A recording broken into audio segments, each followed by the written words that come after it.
ओम नमः शिवाय। श्री शिव महापुराण कोटिरुद्र संहिता अध्याय 32 सुदेहा सुधर्मानी कथा।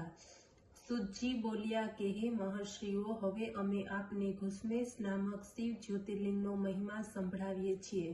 दक्षिण दिशामां देव नामक एक सुंदर पर्वत छे, एनी पाछे भारद्वाज गौत्री कोई सुधर्मा नामक ब्राह्मण रहतो हतो। एने अति सुंदर सुदेहा नामनी पत्नी हती। सुधर्मा उत्तम ब्राह्मण हतो।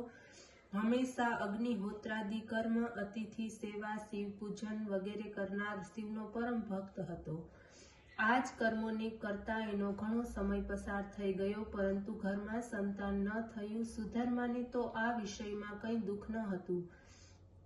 તેમની પત્ની વ્યાકુળ રહેતી હતી। એને પુત્ર પ્રાપ્તિની ચાહના હતી। પોતાના પતિને વારંવાર કહેતી હતી। તેનો પતિ જવાબ વાળતો કે કલ્યાણી, પુત્ર પ્રાપ્તિથી શું લાભ? સર્વ સંબંધી સ્વાર્થી હોય છે। માતા પિતા મિત્ર વગેરે બધાને મેં જોઈ લીધા છે। આ પ્રકારે કહીને ક્યારેક ક્યારેક ધુતકારી પણ કાઢતો હતો। પોતાની સ્ત્રીના કહેવા ઉપર એણે ધ્યાન ન આપ્યું। એને પોતે दुख लगाड़िया विना शिव भक्तमां लाग्यो रह्यो। एक दिवस सुधर्मानी पत्नी सुदेहा पोतानी सहेलीओनी साथे मन बहेलावाने माटे क्यांक चाली गई। त्यां कोईक स्त्रीओनी साथे एमने झगड़ो थयो। ए झगड़ामां ए स्त्रीओए कह्युं, अरे वांझणी, तू पण अभिमान करे छे? अमे जाणीए छे के तू धनवान छे, परंतु तारुं धन तो राजा लई जशे। तारुं क्या प्रयोजननुं धन छे? जो અમે તો પુત્ર વાળી છીએ, અમારું ધન તો પુત્રના ઉપયોગમાં આવી જશે। આ સાંભળીને સુદેહા અત્યંત વ્યાકુળ થઈ અને પાછી ફરી આવતા જ પોતાના પતિને એ સ્ત્રીઓની સર્વ વાત રડીને તેણે કહી સંભળાવી। સાંભળી સુધર્મા દુઃખી ન થતા, પરંતુ પોતાની સ્ત્રીને ધૈર્ય આપતા તે બોલ્યા, હે પ્રિય, જે કાંઈ થવાનું છે તે તો અવશ્ય થશે જ, એમાં વ્યાકુળ થશો નહીં। જે કોઈ જે કહે તેને કહેવા તો દુઃખી ન થાવ। ત્યારે સુદેહા બોલી, હે પ્રાણનાથ, કોઈ પણ રીતે મને પુત્ર આપો, અથવા તો તમે મને મારી નાખો, નહીંતર હું સ્વયં મરી જાઉં છું। સુતજી બોલ્યા। આ રીતના સુદેહાના વચનો સાંભળીને એ બ્રાહ્મણ દેવતા એ શિવનું ધ્યાન કરીને 2 પુષ્પ અગ્નિ તરફ ફેંક્યા। આ 2 પુષ્પ પુત્ર આપનાર છે। આ 2 પુષ્પોમાં જમણું પુષ્પ પુત્ર આપનારું છે એમ વિચારીને બ્રાહ્મણે પોતાની પત્નીને કહ્યું કે તું પુત્ર ઈચ્છાથી એક પુષ્પ ઉઠાવી લે। ત્યારે એને પત્નીએ શિવ માયાથી ડાબી તરફનું પુષ્પ ઉપાડી લીધું, જે પુત્ર આપનારું ન હતું। આ જોઈને સુધર્મા વ્યાકુળ બનીને પત્નીને કહેવા લાગ્યો કે હે કલ્યાણી, હવે તમે પુત્રની ઈચ્છા ન કરો, ભગવત ભજનમાં લાગી જાઓ, તમારે ભાગ્યમાં પુત્ર પ્રાપ્તિ નથી। આ પ્રમાણે સમજીને સુધર્મા શિવ પૂજનમાં લાગી ગયા।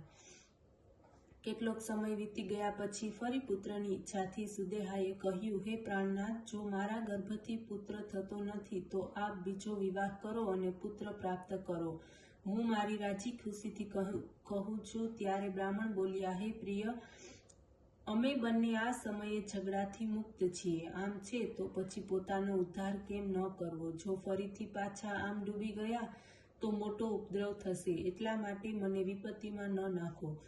આ રીતે સુધર્માએ વિવાહને માટે ઇનકાર કર્યો તો પણ સુદેહાએ પોતાની નાની બહેનને ઘરમાં બોલાવી પતિને કહ્યું, હે પ્રાણનાથ, આપ મારી બહેન સાથે અવશ્ય વિવાહ કરો। આ સાંભળીને સુધર્માએ કહ્યું કે કલ્યાણી, તમે મને ઝઘડામાં ન નાખો। જો કદાચ પુત્ર પ્રાપ્ત થશે તો તમે બંને સગી બહેનો પછી લડશો, જેનાથી કોઈની સુખ પ્રાપ્તિ નહીં થાય। ત્યારે સુદેહાએ હાથ જોડીને કહ્યું, હે પ્રાણનાથ, આ મારી બહેન છે, આની સાથે હું વિરોધ શા માટે કરું? આપ નિશ્ચિત રહો। એમ કહીને પોતાની નાની બહેન કુષ્માની સાથે વિધિપૂર્વક વિવાહ કર્યા પછી સુધર્મા બોલ્યા, હે પ્રિય, હવે આ તમારી જ બહેન છે, તેને સુખી રાખજો। પછી કુષ્માએ કહ્યું, તમે એની આજ્ઞામાં રહેજો। પછી પોતાના પતિની આજ્ઞામાં તે બંને ઘરમાં સુખપૂર્વક રહેવા લાગ્યા। કુષ્મા તો પોતાની બહેનની આજ્ઞાથી હંમેશા 101 શિવ પાર્થિવ લિંગની 1600 પૂજા કરીને તે પાર્થિવ લિંગ તળાવમાં જઈને બહાર વહાવી દેતી। એ રીતે એનું નિત્ય કર્મ રહેતું. એક દિવસ પુત્ર પ્રાપ્તિને માટે શિવ પાર્થિવ લિંગનું પૂજન કર્યું. આ પ્રકારની સંખ્યા પણ 1,00,000ની પૂર્ણ થઈ ગઈ. ભગવાન શંકરની પરમ કૃપાથી એમ પરમ સુંદર ગુણવાન પુત્ર પ્રાપ્ત કરીને સુધર્મા અત્યંત પ્રસન્ન થઈ ગયો. પરંતુ એની મોટી બહેન પુત્રવતી બહેનની ઈર્ષા કરવા લાગી. ઓમ નમઃ શિવાય.